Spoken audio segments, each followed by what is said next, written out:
Hello students. So today we are going to see this topic database structure and database models. Okay.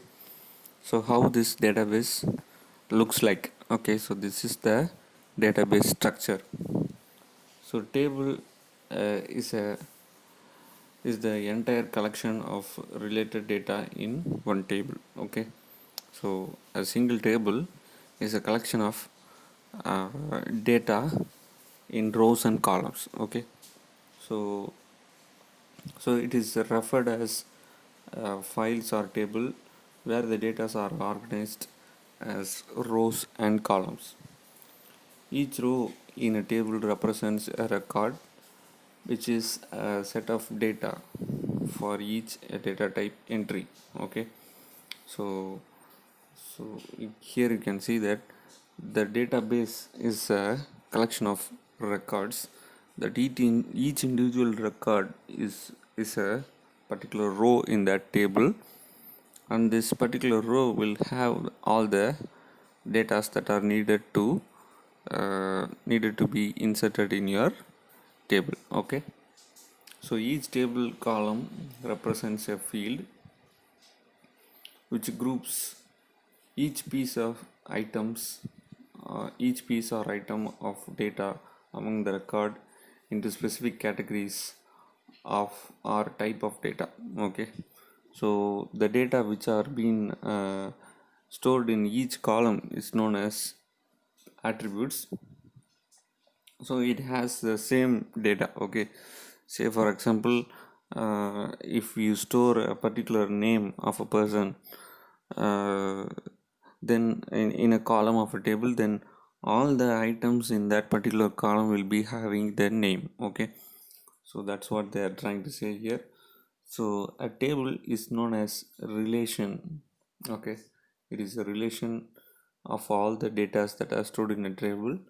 A row is known as tuple. Okay, so a column is known as attributes. Okay, tuple is a single entity in the table, and column is a attribute. Attributes means it has a data type which has been uh, which has been categorized to group the data. Okay, so here you can see that there is an example here, so you can understand more clearly. Okay, so this is a the whole table is a file or a table. Okay, it consists of rows and columns. Okay, so yellow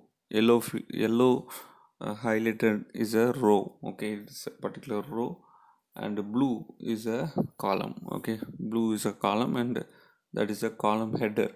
Okay, so column is an attribute. Okay, so first thing is attribute or column. Okay, it consists of student number, student name, student age, student class, and student section. So this is the attribute. Attribute means the table consists of this particular field of each record. Okay, so next is a row. Okay, a row is a record. Here you can see that the student number is 1103, and the student name is Vidya, and the student age is 14, and she is studying in class 10 and B section. Okay, so it consists of all the elements.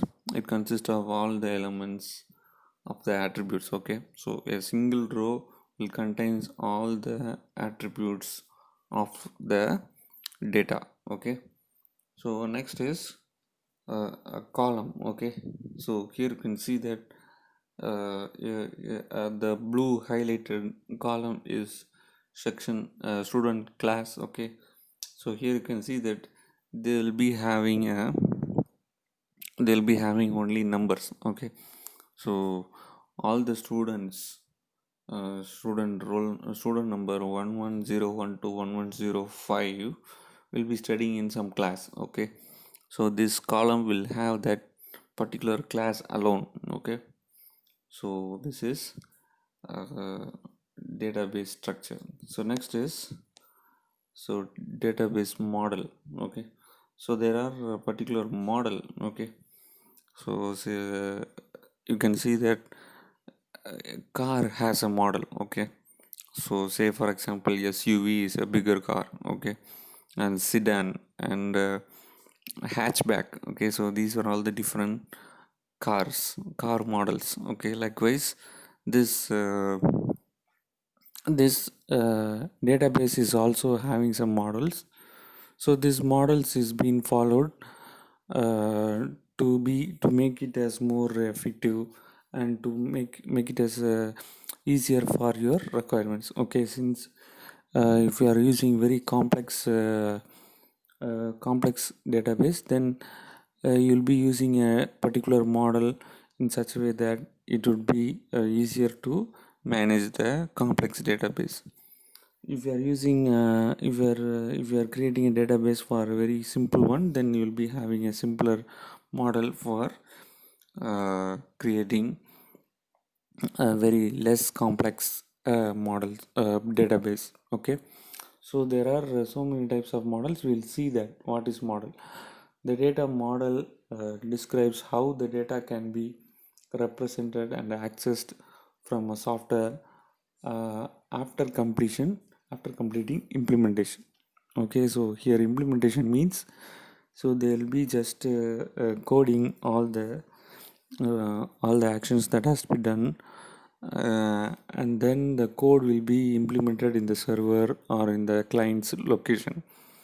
So this database model uh, is a description uh, how the data can be represented and accessed uh, from a software after completing implementation. Okay, so this describes how the software can access the data. So this is the data model. It is a simple abstraction of complex real world data gathering environment. Okay, real world data gathering environment. So here you can see that it is a simple structure or a simple abstraction means combining some data or hiding the unwanted details and only showing the required amount of details is known as abstraction. The main purpose of data model is to give an idea as how the final system or software will look after development is completed. So the main purpose of this data model is to give an idea as how the final system or software will look after will look like after development or complete. Okay, so when you design a database, this database model will show you how the final output of the data will be there. So this is the data model. So these are all the different types of data models: hierarchical model, relational model, network database model, entity relationship model, so object model. So these are all the different types of models. Okay, so if you are creating a database for a bank application, then it is a very complex one. Then they'll be using a model which is suitable, like entity relationship model. Okay, so entity relationship model is a very simpler one to understand. So it can even represent complex data in a very simple way. Okay, so they will be using this entity relationship model to create a bank database. Say for example, if you are creating a database for a mutton shop. Okay, so then you'll be using this object model. Okay, so this object model can be a very less complex database, and it is very easy to work, and it is very efficient to complete your work very easily without making any more complex codes. So this is a uh, very easier one. So if you are creating a very high complex a database combining the bank application and government schemes and government actions, then you'll be using this hierarchical model. Okay, so we'll discuss deeply about each one of them. So the first one is hierarchical model. Hierarchical model was developed by IBM. It is a company name, uh, as information management system. In hierarchical model, data is represented as a simple tree-like structure form. So it is represented in a tree-like structure form. This model represent one-to-many relationship, that is a parent-child relationship. Okay, so one data item can have relationship between many relational attributes. Okay, so it's like a parent can have multiple childrens. So one child can have only one parent, but one parent can have many children. So this model is mainly used in IBM mainframe computers. Okay, so it is a very simplistic way of representing this hierarchical model. There is a diagram for it. So here you can see that school is a parent and children's are cores and resources.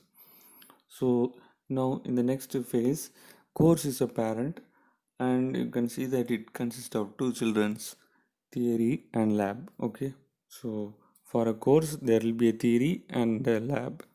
In a school there will be a course and then resources particular to the course. So next is a relational model. A relational database model was first proposed by EF Code in code 1970. Nowadays it is the most widespread data model used for database application around the world. The basic structure of data is in relation model is table. All informations related to the particular table is stored in a row of the table. Hence, uh, tables are also known as relation in relational model. Relational key is an attribute where unique identity identifies a particular tuple. So there will be a particular ID, like a number for to identify a row in a table, and then the same ID is used in another table to relate each other. Okay, so here is an example. So a table, you can see that the table is having student ID, name and age. Okay, so next table consists of student subject ID and a name and teacher. Okay, so if you want to relate each thing of these two tables, then you have to create a separate table that will link each other. So here you can see that they are creating a new table consists of student ID and the student's subject ID, and then the mark of that particular subject. Okay, so here student ID is 1, the subject ID is 1, and the mark of that subject is 92. Okay, so just by creating the link of two table, you are completely determining the data which is related to two tables. Okay, so this is relational model. Next is network model. Network database model is an extended form of hierarchical data model. The difference between hierarchical and network model is, in hierarchical model a child record has only one parent, but in network model a child may have many parent nodes. Okay, it represents the data in many to many representation or relationship. So the model is easier and faster to access. So here is an example. So school has library, office and staff room. A student can access the a library, office, and even staff room. Okay, so this is the one to many and many to many. Okay, so this is a combination of both network and hierarchical model. Okay, so student represents the parent node. Library, office, and staff room is a child to school. Student is a child of library, office, and staff room. One to many relationship. So the next one is relation model or entity relationship model. Mm. In this database model, relationship are created by dividing the objects into entities and its characteristics into attributes. Okay, so a role played by a person is created as an entity, and the data that is handled by the person is known as attributes. Say, for example, in our school itself, you can take it school database. So the main role played by the person who is playing an important role in a school is the student. Okay, so student is the key element here. So student is the entity here, and the data which are related to student is known as attributes. So the student as name, student name, and class, and and subjects and marks, everything like that. So students have the subjects and the subject has teachers. Okay, so these kind of attributes, values of a particular entity is known as attributes. So it was developed by Cheng in 1976.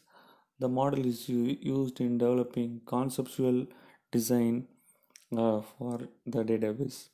It is very simple and easy to design logical view of data. The developer can easily understand the system by looking at model construction. Okay, so if the a developing person or a new person who is coming into the project, just by seeing that diagram, he can understand the database structure. So this is ER model. So a rectangle represents the entity, ellipse represents the attribute, and diamond represents the relationship in diagram. So there is a diagram which is known as diagram to represent a database in this entity relationship model.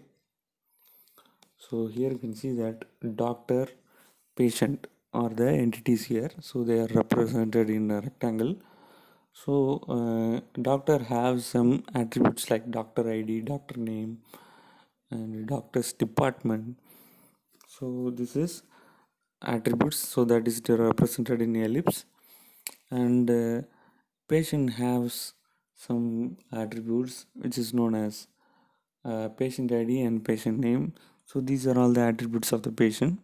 So these doctors and patients have a relationship which is known as diagnosis. Okay, so doctor diagnoses the patient. So this is the relationship. Next is object model. Object model stores the data in the form of objects, attributes, and methods, classes and inheritance. This model handles more complex objects such as geographical information system, scientific experiments, engineering design, and manufacturing. It is used. It is used in file management system. It represents real-world objects, attributes, and behavior. It provides a clear modular structure. It is used to maintain and modify the existing code. So here you can see that objects. So here every data is represented as an object, and then the object has the instance to access it. So so here you can see that shape, get area, and get parameter. So this is a this is a skeleton of that object. Okay, so you can create different objects like, so circle is a shape, and get area. So if you want area of a circle, then you need this radius. So next is rectangle is a shape, and if you need the area of rectangle, then you need this parameter which is known as length and breadth. So if you want shape, next shape is triangle. So if you want the area, then you get the parameter base, length of the base, and length of the height. So this is the object model. Okay, so common structure will be there. You will be creating objects based on the structure. So here you can see that an example of object model is shape, circle, rectangle, and triangle are the objects of this model. A circle has attribute radius, and rectangle has an attribute length and breadth. Triangle has an attribute base and height. So the object circle, rectangle, and triangle inherited from the object shape. So inherited means it is taking a copy of the structure shape. Okay, so with this we'll finish the class today. We'll see the rest of the things in the next class. Thank you, students.